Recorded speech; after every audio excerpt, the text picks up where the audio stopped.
বিড়ালের শাশুড়ি বৌমা।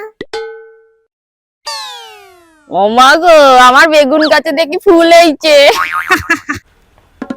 এই, তুমি এখানে কি করছো? ঘুমাচ্ছি তো, আমি ঘুমাচ্ছি এখানে, দেখতে পাও না? যাও গিয়ে বাসনটা মেজে আসো।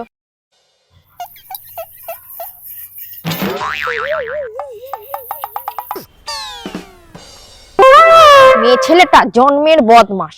এই কিরে বাবু, তুই বাসন মাজিস কেন এখানে? বৌমা কি করছে? তা কি করব? তা আমি না করলে তো করবে না। তুই বইয়ের ভেড়া হয়ে আর কতদিন থাকবি কত? হ্যাঁ, তো হয়ে থাকতেই হবে, কিছু আর করার নেই না।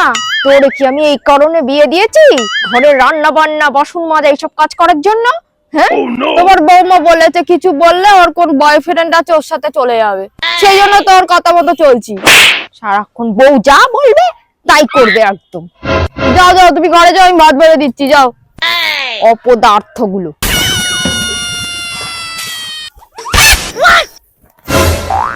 বউকে কি ডাকবো? ফোন ঘাটছে তো আবার।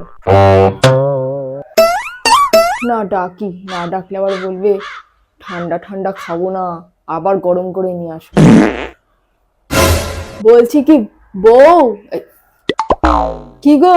হ্যাঁ, ভাত বেড়েছি, ঠান্ডা হয়ে যাচ্ছে, চলো। ঠিক আছে। সারাক্ষণ আমার ছেলেটা ওরকম মেনি বিড়ালের মতো পেছন পেছন ঘুরতেই আছে বইয়ের পেছন পেছন। হ্যাঁ গা বৌমা, দিন রাত এরকম রিলিজ করলে হইব? হ্যাঁ, রান্না বান্না কে করব? শুনুন শুনুন, আপনি কিছু রান্নাটা করুন না, যখন খেতে বসবেন তখন শুধু আমাকে একবার ডাক দেবেন, চলে যাব।